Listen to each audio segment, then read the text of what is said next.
आप कैन के बारे में तो जानते ही होंगे, जिसके बारे में हम उत्पत्ति की पुस्तक उसके 4 अध्याय में पढ़ते हैं। ये वही कैन जिसने अपने भाई हाबिल की हत्या कर दी। और क्यों हत्या की? क्योंकि जैसा बाइबल कहता है कि हाबिल के काम अच्छे थे, क्योंकि हाबिल परमेश्वर से प्रेम रखता था और जिसको देखकर परमेश्वर हाबिल से प्रसन्न थे। और इस बात को देखकर कैन हाबिल से नफरत करता था।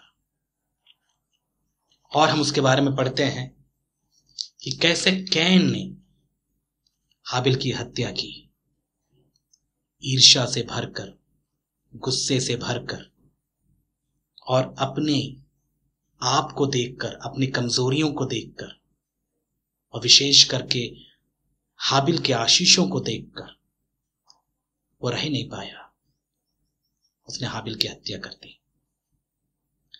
इस कहानी से यहां तक कि हमारे बच्चे भी वाकिफ हैं, हमारे बच्चों को भी ये कहानी पता है। लेकिन आज मैं जो आपसे पूछना चाहता हूं वो ये, क्या आप पूरा इस बात पर टिके हैं या फिर पूरा आपको इसका आश्वासन है कि कहीं कैन की आत्मा से आप प्रभावित तो नहीं? आप जानते हैं कि हमको यीशु मसीह पर विश्वास करने के बाद पवित्र आत्मा मिला, लेकिन यदि आप गौर से देखें, अपने आसपास देखें, अपनी कलीसियाओं में देखें, तो क्या आपको वे लोग नहीं दिखाई देते जो अपने आप को मसीही कहकर कैन की आत्मा से प्रभावित होकर अपने जीवन को बिता रहे हैं? वे कहते तो हैं कि वे पवित्र आत्मा से भरे हुए हैं, पवित्र आत्मा उन्होंने पाया है, लेकिन उनके काम कैन के जैसे हैं। क्या आपने ऐसे लोगों को नहीं देखा? और यही प्रश्न मैं आपसे पूछना चाहता हूं मेरे प्यारे भाई और बहन, कहीं आप कैन की आत्मा से प्रभावित तो नहीं? अब आप मुझसे पूछ सकते हैं कि आप क्या बोल रहे हैं, क्या पूछ रहे हैं? कैन की आत्मा से मैं प्रभावित? क्योंकि मुझे तो पवित्र आत्मा मिला है, क्योंकि यीशु मसीह पर विश्वास करने के बाद मुझे तो पवित्र आत्मा मिला है, कैन की आत्मा नहीं मिली। आप सच कह रहे हैं, मैं भी आपसे सहमत ही हूं कि यीशु मसीह पर विश्वास करने के बाद आपको और मुझे पवित्र आत्मा ही मिला है, कैन की आत्मा नहीं मिली। और जब पवित्र आत्मा मिला है तो पवित्र आत्मा मुझे प्रेम करना सिखाता है, क्योंकि पवित्र आत्मा प्रेम का आत्मा है। और जब एक व्यक्ति पवित्र आत्मा से भर जाता है तो अपने भाई और अपनी बहन, विशेष करके कलीसिया में आने वाले हमारे भाई और बहन से वो प्रेम रखेगा, वो नफरत कर ही नहीं सकता। लेकिन जो लोग कैन की आत्मा से प्रभावित हैं, वे ही वो लोग हैं जो अपने भाई और बहन से नफरत करते हैं। और ऐसे लोग क्या आपको चर्च में दिखाई नहीं देते? और सोच के देखिए, यदि कलीसियाओं में ऐसे लोग हैं तो आप कैसे कह सकते हैं कि आप ऐसे लोगों से प्रभावित नहीं हैं? क्योंकि क्या आपको पता नहीं, थोड़ा सा खमीर पूरे आटे को खमीर बना देता है।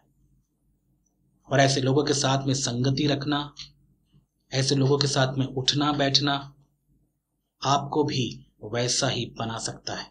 अब मैं नहीं जानता कि आप कितना अपने आप को इस कैन के खमीर से बचा के रखते हैं, क्योंकि जहां तक मैंने देखा और जहां तक मैं देख रहा हूं, आज चर्चेस में लोग एक दूसरे से प्रेम रखने के बजाय नफरत, ईर्ष्या, जलन, झगड़े, इन सारी बातों से वे लोग भरे हुए हैं। वे एक दूसरे से प्रेम नहीं रखते, उनको एक दूसरे से बात नहीं करना, एक दूसरे से नफरत करते हैं। वे एक दूसरे को पसंद नहीं करते, दूसरों का नाम सुनकर ही उनको गुस्सा आता है। वे एक साथ बैठ के कभी चर्चा कर ही नहीं सकते।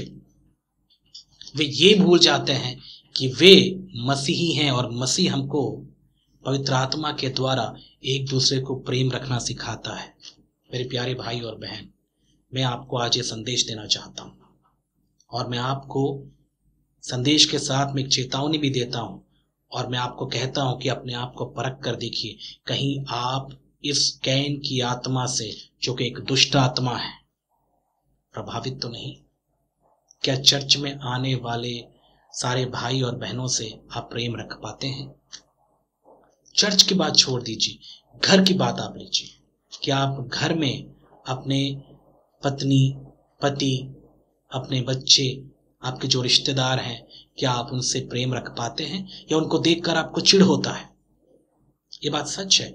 कई विश्वासियों को अपने रिश्तेदारों को देखकर चिढ़ होता है, और कई बहुओं को अपनी सास को देखकर चिढ़ होता है, कई सास को अपने बहुओं से चिढ़ होता है, कई बच्चे अपने माँ बाप से चिढ़ते हैं।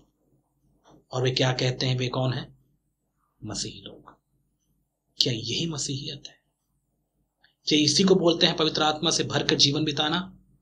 क्या परमेश्वर का आत्मा प्रेम का आत्मा नहीं, जो हमें सबसे, यहां तक के अपने दुश्मनों से भी प्रेम रखना सिखाता है? तो फिर ये लोग कौन हैं? यहूदा की पत्री के अनुसार, जो कि हम इसका अध्ययन कर रहे हैं बहुत दिनों से, यहूदा के अनुसार ये वो लोग हैं जो अपने सही रास्ते से भटक कर कैन के रास्ते में आ गए हैं, इसलिए कैन की सी चाल चलते हैं। आप यदि पढ़ना चाहते हैं यहूदा की पत्री 11वें पद में आप पढ़ सकते हैं उन झूठे मसीही लोग और शिक्षक लोगों के बारे में जो कैन की सी चाल चलते हैं।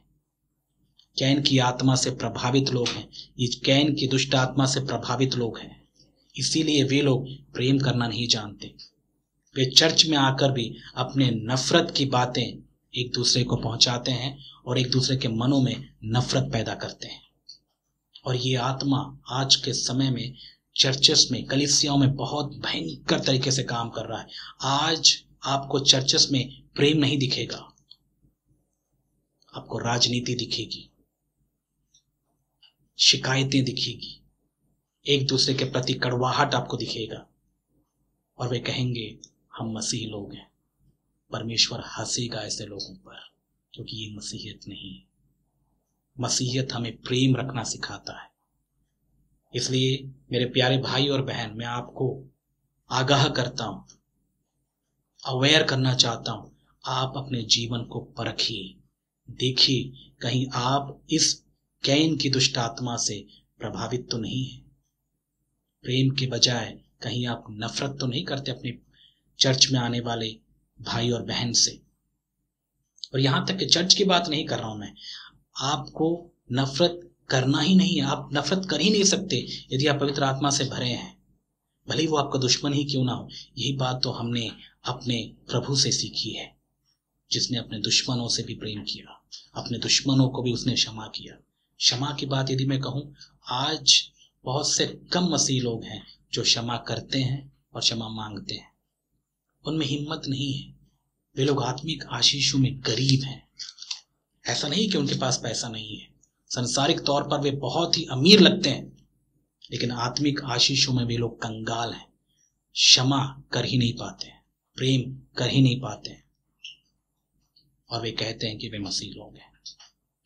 इसलिए मेरे प्यारे भाई और बहन, सावधान रहिएगा उन लोगों से जो प्रेम के बजाय नफरत को कलीसियाओं में फैलाते हैं। और यहूदा की पत्री को यदि आप पढ़ेंगे तो यहाँ पर यहूदा उन लोगों के बारे में कहता है जो अपने आप को शिक्षक कहते थे। हाँ, सबसे बड़े जिम्मेदार कौन है ऐसे माहौल को चर्च में पैदा करने का? ये लोग वही शिक्षक हैं जो अपने आप को या तो पास्टर्स कहते हैं या प्रभु के सेवक कहते हैं। उनको दिखाई क्यों नहीं देता जब एक भाई दूसरे भाई से नफरत करता है? वे लोग इसके बारे में कुछ बोलते क्यों नहीं है, समझाते क्यों नहीं है? एक नफरत भरी आत्मा को चर्च में हम कैसे रख सकते हैं, इनके विरुद्ध में बोलना क्यों नहीं होता उनको?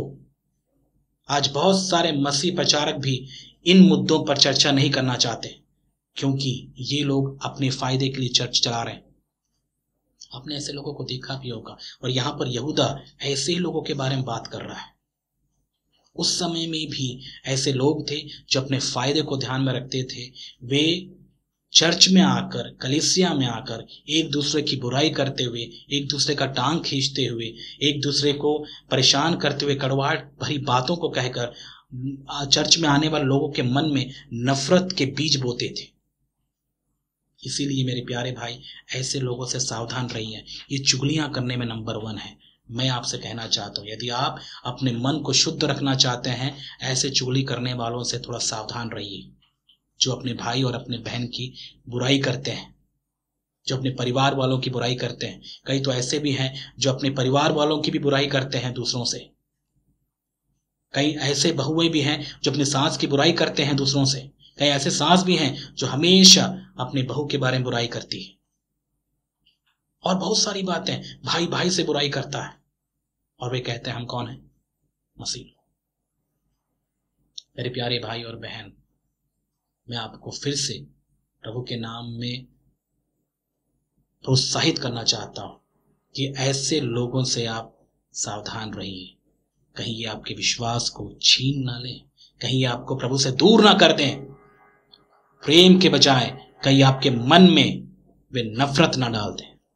इसलिए याद रखिएगा, इस कैन की आत्मा से आप सावधान रहिए। और यदि आपको लगता है कि आप कहीं ना कहीं इस कैन की आत्मा से प्रभावित हैं, तो यही समय है, आइए प्रभु के सामने दीन और नम्र हो जाइए। प्रभु आपको क्षमा करे और प्रभु आपको हिम्मत दे, अपना अनुग्रह दे, अपनी ताकत दे कि वो पवित्र आत्मा के द्वारा आपको अपने भाई और बहन से प्रेम रखना सिखाए।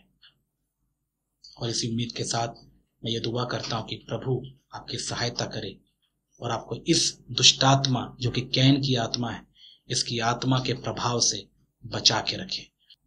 प्रभु आपको आशीष दे। आमीन।